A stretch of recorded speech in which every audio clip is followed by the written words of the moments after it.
자, 어떻게 중국을 막을 거냐, 중국이랑 우리가 뭐에서 맞겨룰 거냐, 그래야 북한 자유화시킬 수 있으니까 핵심 전장, 그러니까 전장은 서해와 한반도인데 서해와 한반도 중에서도 핵심은 여기입니다. 이 서해를 두고 양쪽, 한국 쪽의 해안, 그다음 중국 쪽의 해안 지역입니다. 그래서 한번 거리를 재봤어요. 백령도에서 나이랭까지 286km입니다. 겁대가리 없는 거예요. 저거 우리 그 KTSSM 단거리 탄도미사일 나이랭 그냥 때려버린다는 소리예요. 300km 가니까. 백령도에서 칭다오, 이번에 박진 우리 장관이 가고 있는데 거기 434km입니다. 아파치 헬기 몰고 들어가면 1시간 한 30분이면 갑니다. 칭타오로 쑥대밭 만들 수 있는 거예요. 오산에서 칭타오 609km밖에 안 됩니다. KF-21 같은 비행기 떠가지고 예를 들어서 그 500km, 600km 가는 철룡 공대지 미사일을 서해안 중간쯤 가서 놔버리면 칭타오 인근은 박살이 나는 겁니다. 군산에서 리안윤강, 여기가 지금 그 칭타오 아래 있는데요. 여기가 지금 산동 아래서 제일 살벌하게 지금 하고 있는 거예요. 그러니까 박진 장관 불러다 놓고 칭타오의 해군사령부 옆에 있는 동네에서 회의하면서 그 아래 있는 리안윤강에서는 대포 쏘고 비행기 떠다니고 한포 쏘고 난리가 아닌 거예요. 협박하는 거죠. 협박해봐야 소용있나요? 군산에서 리안윤강 불과 698km입니다. 공격하려면 모든 공격 수단이 다 있어요. 목포에서 샹하이도 안 멉니다. 607km에 지나지 않습니다. 제주 강정에서 샹하이 밑에 있는 세계적 항구 닝보까지 606km밖에 안 됩니다. 이 지역, 제가 이렇게 희뭇그레하게 이렇게 스크린을 쳐놓은지요. 저기까지가 우리가 감당을 해야 되고, 저거 바깥쪽은 뭐가 되냐면은 동중국해가 됩니다. 오키나와 타이완이 연결되는 동중국해가 돼요. 거기는 미국하고 일본이 직접적으로 막아야 돼요. 그래서 제가 우리가 이제 군사 전략을 세울 때 정치적 목표는 대한민국의 방위 플러스 북한 자유화. 그 다음에 주적은 중국, 주전장은 서해와 한반도. 그 다음에 한미동맹이 핵심, 그리고 일본은 포섭 대상. 이게 이렇게 딱 그림을 이렇게 보고 있으면 일본 포섭해야겠구나 이 생각 바로 들죠. 그런데 이 그림을 보고 있으면 무슨 생각이 드냐. 이 핵심 전장에서 서해를 둘러싸고 있는 핵심 전장에서 항모가 쓸 자리가 없어요. 요번에 미국 항모 온 것도 대만 저 뒤로 한참 떨어져서 있다고요. 여기는 항모가 쓸 자리가 없어요. 보세요. 거리가 중국 해안에서 출발해서 긴 데가 600km인데 항모 들어왔다 박살나죠. 다시 말하자면 항공모함은 간첩의 선동입니다. 간첩 같은 자 문재인이 자기의 프로젝트라고 떠벌리면서 밀어붙였던 겁니다. 그걸 밀어붙이기 위해서인지 몰라도 합동전략사령부를 구성하지 않았습니다. 원래 구성하도록 돼 있었거든요. 합동전략사령부가 있었으면 그런 얘기 못 밀어붙여요. 그래서 항모를 VIP 프로젝트라고 불렀습니다. 그래서 지금도 항모를 떠드시는 그런 분들은 가련한 간첩의 선동에 넘어가신 순진한 분들입니다. 아무리 자주국방 좋고 힘쓰는 거 좋아하더라도 항모는 전혀 이 핵심 전장에 적합한 무기가 아닙니다. 핵심 전장 서해에 적합한 무기를 우리가 고민해 봐야 됩니다. 아까도 말씀을 드렸듯이 한반도에서 닝보까지 모두 600km 안에 들어옵니다. 중국 해안에서 한반도까지 거꾸로 뒤집어 말하면 600km 안에 들어온다는 얘기입니다. 이런 천해에 항모를 집어넣는다는 얘기는 20조 정도, 최소한 20조에서 30조 들거든요. 항모 백값에다가 백값에 함재기 값에 무기값. 지금 예를 들어서 1,500억 정도 하잖아요. F-35B가 유지 보수비는 훨씬 더 들고요. 1,500억을 30대를 하면 4조 5천억입니다. 일부 함재기만 4조 5천억이 돼요. 그게 무기는 아직 계산도 안 했어요. 그 1,500억 안에는 프로그램비 포함 안 될 겁니다. 프로그램 하면 2,500억쯤 될 겁니다. 그럼 6조가 됩니다. F-35B만. 배가 한 거의 10조 가까이 돼요. 제대로 뜨고 내려야 되니까 8조나 경항모 그런 건 잊어버리세요. 그런 거는 배도 아니에요. 그러면 그 다음에 그것도 줘요. 항모에 타는 승무원이 3,000명에서 5,000명입니다. 젊은 사람 목숨 3,000명에서 5,000명을 제물로 중국 공산당, 중국 인민해방군 앞에 다 바치는 거예요. 그게 항모 주장하는 간첩들의 노림수입니다. 돈이 30조 정도 들고요. 30조 정도, 저거 20조도 더 들어요. 항모 전단하면. 제가 항모만 계산했을 때 20조 한 거예요. 백값하고 거기에 들어가는 비행기하고 무기. 항모 전단은 이제 주변에 이제 저게 다 묶이잖아요. 저기 뭐야, 그 구축감 같은 게. 서해에서 싸우려면 항모 전단은 한 3, 40조 드는데 그 돈 있으면 아래를 거의 다 해내요. 우선 KAMD, 미사일 요격 시스템 잘 만들어야 됩니다. 정찰위성, 지금 윤석열 정부 들어서 5개 계획 잡힌 걸 12개까지 늘렸죠. 좋은 겁니다. 군집위성 원래 계획이 없었을 텐데 저걸 아마 곧 계획 잡을 겁니다. 한 100개쯤 올릴 겁니다. 잘하는 겁니다. 그 다음에 고고도 중고도 MUAV 저거 일찌감치 개발돼 있었는데 문재인이가 안 서둘렀거든요. 대한항공이 잘 개발해 놨는데 문재인이가 안 서둘렀어요. 저거 서둘러서 빨리 올려야 됩니다. 아마 MUAV 지금 양산 들어갔다고 제가 어디서 본 것 같은데요. 저 MUAV 계속 올려야 됩니다. 저기 이제 13,000, 15,000m 고도에서 아래를 광학적으로 내려볼 수 있는 거거든요. 그 저것과 상관없이, 그 날씨와도 상관없이. 그래서 꼼짝 못 해야 돼요, 상대방이. 그 다음에 탄도 요격 미사일, 그러니까 탄도 미사일을 요격하는 미사일. 우리가 이제 LSM, 저것도 문재인이 안 서둘렀죠. 어제도 말씀드렸지만. 그리고 이제 제가 또 시간 되면 우리 미사일 기술이 얼마나 발전했는지 말씀드릴게요. LSM-2도 얼른 개발해서, 그래서 겹겹이, 그리고 마지막에는 상승 단계 요격 미사일도 해야 돼요. 위성과 이 고고도 중고도가 있으니까 탄도 미사일을 중국이나 북한이 쏘면 올라갈 때 알 수 있다고요. 그럼 여기서 쏴갖고 상승 단계에서 맞춰버리는 거죠. 그 상승 단계 요격 미사일까지 전 세계에서 가장 좋은 저런 미사일 방어 시스템을 만들어야 되고요. 그 다음에 이제 우리가 호구가 아니잖아요. 상대방이 우리를 탄도미사일로 죽이려고 그랬으니까 우리는 응징하는 탄도미사일을 퍼부어갖고 저 해안도시를 아주 쑥대밭을 만들어야 됩니다. 또 해안도시뿐만이 아니라 내륙으로 한 1,000km까지, 2,000km까지도 쑥대밭을 만들어야 됩니다. 응징 탄도미사일. 그리고 이제 항모에다 몰빵을 하는 게 아니라 그런 거 없이 이지스 구축함. 이번에 정조대왕함 나왔고 그 정조대왕이랑 같은 그 배치들, 세종대왕 배치 3인가 배치 2죠. KDX 맨 마지막 배치. 그 줄줄이 나오고 있는데 아직 통합 마스트까지는 안 올라갔는데 통합 마스트라고 이제 여러 개의 레이더를 하나로 묶으면 굉장히 좋은 효과가 있어요. 스텔스 기능 강화되고 관리 강화되고. 그건 이제 최첨단 기술이거든요. 아직 통합 마스트까지는 안 갔지만은 그러나 이미 거기에 굉장히 좋은 기능들이 많이 들어가 있어요. 이지스 기능 굉장히 강화되어 있고요. 무엇보다도 소나가 엄청 강화되어 있습니다. 소나가 그게 굉장히 그 최첨단 기술이거든요. 그래서 지금 정조대왕급의 소나가 최소한 미국 최고의 구축함 알레이버크의 소나, 음향탐지만큼 된다. 그러한 얘기가 있습니다. 이지스 호위함에도 이지스 기능 넣기 시작했거든요. 또 우린 초계함에도 미니 이지스 기능을 넣기 시작했어요. 그거 하고, 그 다음에 이제 윤석열 정부 들어서 원래 이제 요번에 된 정조대왕급, 그게 세종대왕급의 급이 이제 두 클래스인 거예요. 하나는 전체도 급이라 그러고, 거기에 이제 배치도 급이라 그러는데, 마지막 배치 세종대왕급일 거예요. 그 마지막 배치의 1호함이 정조대왕급인데 그거 미리 그거 1년에 하나씩 더 찍어내는 거 말고도 이 급을 넘어서 KDDX라고 불리는 새로운 세대의 구축함을 이제 설계 들어갔다는 거 아니에요? 설계 서둘렀어요. 원래는 그거 몇 년 후에 설계 들어간다 그러는데 역시 윤석열 정부 이걸 잘 보고 있는 거예요. 이런 거는. 그러니까 그래서 그게 이제 강화돼야 되고요. 그 다음에 문재인 정부 때 개발돼 있었는데 지금 긴급 투입해갖고 윤석열 정부가 하는 게 초고속 순찰정, 저 110km나 달리는 순찰정입니다.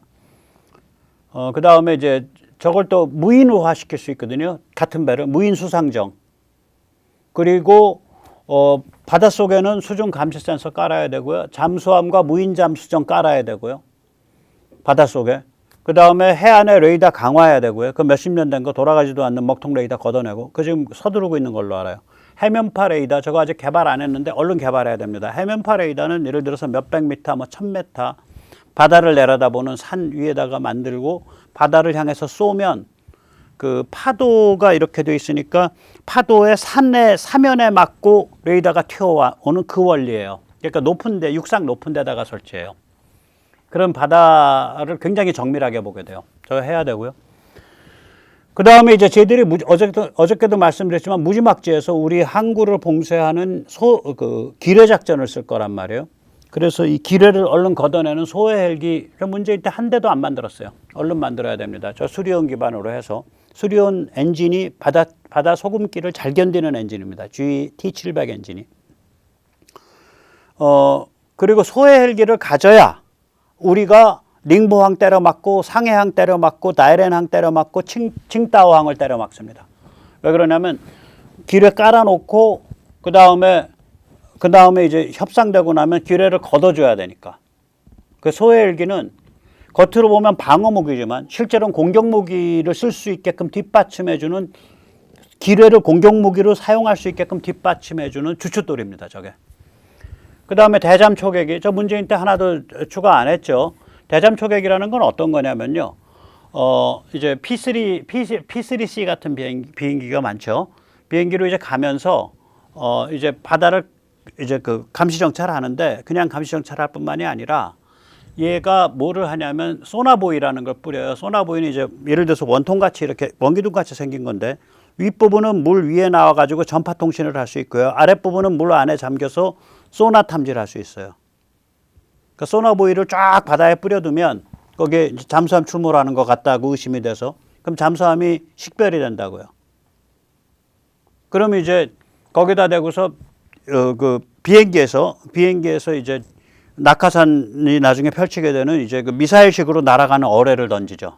발사하죠. 그러면 어뢰가 물에 입수하기 전에 낙하산 펴져서 이제 그 속도 줄여가지고 물에 입수한 다음에 지가 낙하산 벗어버리고 그 다음에 어뢰로 작동해서 가서 때려버리는 거예요. 그러니까 이런 말하자면 잠수함을 찾아내고, 그러면 얘가 소나부이만 가지고 찾냐? 아니에요.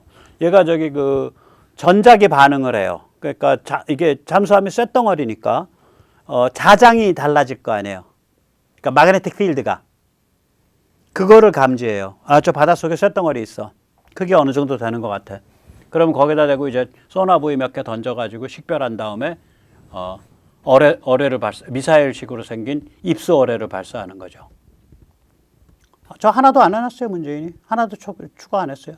제가 그래서 국가 반역자라 그런 거예요. 서해를 내주려고 마음을 먹은 자예요, 그자는. 그리고 국민들을 속이려고 대양 해군을 위해서 항모를 만들겠습니다. 그래가지고 우리의 군사 자원을 몽창 다 그쪽으로 출혈시켜버리는, 그 간첩의 출혈 프로젝트가 항모 프로젝트 이름이. 그러니까 저보고서 20년 후에라도 필요하니까 지금부터 설계해야 됩니다. 아유, 걱정 마세요. 걱정 마세요. 그러고 때 되면 다 하니까, 배는 우리가 잘 지어요. 때 되면 다 하니까 걱정 마시고, 지금은 항모파를 간첩이거나 간첩에 동조하는 자거나 간첩에 의해서 속은 자로 완전히 매장시켜버려야 돼요. 특히 해군 안에 있는 자들 완전히 다 잘라내야 돼요. 해군 참모총장 김정수 잘 잘라냈습니다. 윤석열 정부가. 그자가 항모파의 수괴예요. 5월, 그러니까 취임하자마자 한 보름 만에 잘랐어요. 앞으로 항모의 항자만 얘기해도 저 사람은 바보여서 선동당해 있거나 간첩에, 그 정을 알면서 간첩과 동조하는 자거나 혹은 간첩이다. 북한 간첩도 아니고 중국 간첩이다. 이렇게 우리가 규정을 해버려야 됩니다. 자, 그 다음에 이제 용감하게 규정해야 돼요. 아마 밀리터리 해설하는 사람 중에 제가 이거 제일 용감하게 말하고 있는 것 같아요. 제가 입 바른 소리 하는 거 외에는 할 게 없는 사람이니까 살 만큼 다 살았고. 예, 그 다음에 이제 우리가 당하고만 있을 수 없잖아요. 야, 다이렌항 혹은 너희 칭따오, 너희 산동성 일부 거기 아주 아작을 내버릴 거야, 우리. 그래서 강력한 상륙 강습 전력을 키워야 돼요. 그리고 이걸 뒷받침하는 드론 항모 수송기, 드론 쫙 뿌릴 수 있는 수송기. 그 다음에 우리 강습 부대를 쫙 실어 날라서 뿌릴 수 있는 강습 운송 수송기. 이런 게 있어야 쟤들이 군기가 잡혀요, 저 양아치들이. 그 다음에 공중 조기 경보 통제기 필요하죠. 당연히 그러니까 전황을 하늘 위에서 바라보면서 지시해 줄, 그리고 그 공중 조기 경보 통제기를 보호하는 드론 비행기들이 서 있죠. 같이 떠 있죠. 그래가지고 적이 미사일을 쏘면 요격을 하다 실패하면 그 드론 비행기가 가서 미사일을 몸으로 맞고서 이제 가미가제로 이제 맞고 이래야 돼요. 저거. 그 공중 조기 경보 통제기가 있어야 돼요. 그래야 전황을 한눈에 내려다보고 저걸 지시를 해줘요. 그러니까 우리 지금 공중 조기 경보 통제기는 주로 탄도미사일을 보고 있어요. 하늘을 말고 하늘도 보고 있지만 동시에 바다와 땅을 보는 그런 종류의 공중 조기 경보 통제기를 앞으로 많이 만들어야 되는데 하나도 안 했어요. 문재인 때 저거. 지금 올해 들어서야 수송기 프로젝트를 하고 있는데 저런 수송기가 선택이 되면 거기다 저런 걸 다 때려 실어야 돼요. 그래서 우리가 수송기를 많이 쓰기 때문에 올해 8월에 제안이 마감되는 수송기 제안서에는 우리 카이랑 손을 잡고 어떻게 국산화, 너희 수송기를 우리가 직접 제작할 수 있도록 너희가 어떻게 도와줄 수 있는지 같이 오파를 해라. 그렇게 아마 그 RFP, Request for Proposal 제안 요청서가 나간 걸로 압니다. 그 다음에 공군 쪽에서는 스텔스 전투기, 지금 뭐 우리 F-35A 좋고요. 그 다음에 거기다가 이제 KF-21 튀어 올라오면 이게 뭐 한 3, 4년 걸리지만 3, 4년이 긴 시간이 아니에요. 그리고 지금부터 해야 돼요. 왜냐하면은 저 문제는 북한을 우리가 자유화시키고 나도 앞으로 한 15년 동안 지금부터 시작해서 최소 15년, 20년 동안 중국의 그 불씨가 또 살아날 수 있어요. 꺼진 불도 다시 보자. 그걸 완전히 제압을 하려면 우리가 스텔스 전투기 계속 강화해 나가야 되고요. 이 스텔스 전투기랑 같이 움직일 수 있는 스텔스 무인 전투기, 또 이 스텔스 전투기랑 같이 움직일 수 있는 스텔스 정찰기를 강화해 가야 됩니다. 그리고 동시에 제일 쟤들이 무서워하는 게 땅 뺏기는 거 무서워하거든요. 쟤들은 땅과 그 땅에 사는 주민을 국가라 불리는 절대 권력의 먹이로 생각하는 애들이에요. 대상물로. 그래서 땅을 칠 수 있는 능력이 있다라는 게 쟤들한테는 굉장히 고라파져요. 그리고 그렇게 되면 쟤들이 그거 염두에 두느라고 다른 일을 못해 또. 그래서 육군을 강화하는 게 쟤들의 힘을 분산시키고 동시에 여차하면 진짜 진격 평정을 할 수 있는 힘이 돼요. 의외로. 상대가 해전이나 공군전에 몰빵을 못하도록 만들면서 이게 치명적인 그게 돼요. 그래서 이건 공격 헬기, 드론, 그 다음에 전차와 장갑차로 이루어진 기갑, 그 다음에 자주포. 이것 중에 문재인이가 한 거 뭐 있어요? 심지어 전차는 죽일라 그랬잖아. 장갑차도 거의 반 죽였고. 근데 한화가 힘이 좋고 워낙 똑똑하니까 그거를 들고 나가서 수출용으로 만들어가지고 지금 히트를 치냐 마냐 이러고 있는 거죠. 그래서 그걸 국가 반역자라고 제가 부르는 거예요. 이런 진짜로 해야 될 일은 하나도 안 해놓고 미루거나 외면하거나 뒷다리 잡아놓고 전차 뒷다리 잡듯이 혹은 도입 안 하고 F-35A 아파치 헬기는 도입 거부했죠. 도입 안 하고 그래 놓고 나서는 국방비를 자원을 전부 되도 않는 항모에 몰빵시키려고 기도한 반역 행위를 저지른 자예요. 그 자가. 용서할 수가 없습니다. 자, 그러면은 우리가 야, 저 서해에서 저렇게 막결어? 어휴, 겁나네. 이거 우리 힘으로 하겠냐? 미군이 있잖아요. 한미동맹을 그래서 같이 가야 되고요. 그래서 일본을 또 뒤에서 일본이 함부로 이상한 짓 못하게 하려고 하니까 일본을 우리가 포섭해 놔야 돼요. 우리가 등짝을 든든하게 만들어 놔야 된다고요.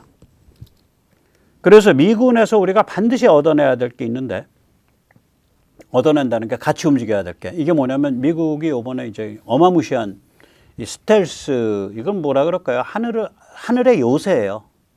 하늘의 요새. Fortress in the sky. On the sky, in the sky. 아무튼 하늘의 요새예요. B-21. 이게 B2 그게 같은 무게의 금보다도 비싸다고 말하는 B2 B2는 전략 폭격기거든요. 얘는 폭격은 B2보다 더 잘하는데 B2랑 컨셉이 달라요. 오늘 그걸 좀 설명을 드릴게요. 이렇게 생긴 놈이에요. 전면에서 본 거고요. 측면에서 본 거고요. 측면에서 보면 저 떨어뜨리는 폭탄이 뭐냐면 MOP 폭탄이에요. 폭탄 하나가 14톤짜리예요. 3만 파운드. 벙커버스터. 그러니까 저런 폭탄을 뱃속에 넣고 가서 떨어뜨릴 수 있을 정도의 폭격 능력을 가졌는데 그거는 제가 가진 여러 가지 혁신적 기능의 n분의 1에 불과해요. 지금 저 옆에 그 프로파일, 옆에 단면, 이 형상을 보면 B2보다 훨씬 똥똥해요. 똥똥하다는 얘기는 뭐냐? 저기에 연료가 엄청 들어가 있고요. B2보다 많이 간다는 얘기죠. 그 다음에 저기에 폭장량, 폭탄을 많이 담고 있고 저기에 뭔가 장비가 많다는 소리예요. 그래서 B2보다 똥똥해요. 참고로 이제 모든 얘기 들어가기 전에 B2랑 컨셉이 다른 것 중에 하나 말씀드릴게요. B2는 디자인을 할 때요. 급하면은 고도를 낮춰가지고 상당히 저공해서 폭격을 하는 그런 걸 생각을 해서 몸통을 좁혔어요. 이 몸 똥똥하게 안 하고 이걸 좁혔어요. B2는. 쟤는 그게 아니에요. 저 똥똥한 놈을 최소 고도 18,000m, 아마도 20,000m 이상까지 띄울 거다. 이걸 왜 그러냐면 이게 극비 프로젝트여 갖고요. 미국의 그 네오컨의 그 두목 있었죠. 그 헤드, 맥케인, 상원은.